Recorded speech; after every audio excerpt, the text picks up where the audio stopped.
आज हम जा रहे हैं केले की सब्ज़ी बनाने। हमने केले के छिलका निकाल दिए। अभी इसको छोटे छोटे पीस में कटिंग करेंगे। इस तरीके से हम इसको कटिंग करेंगे।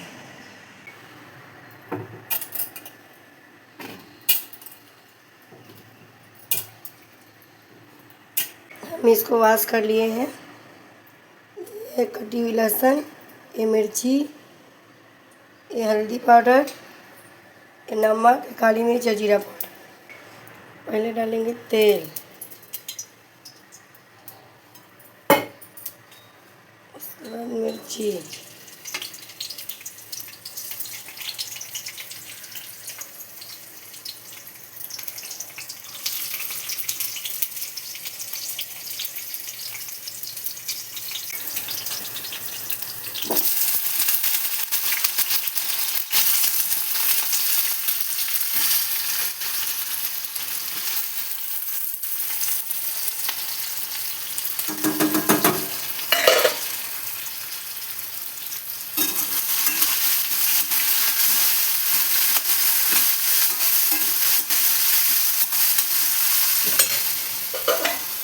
अब इसको 5 मिनट धीमी आंच पर पकाएंगे।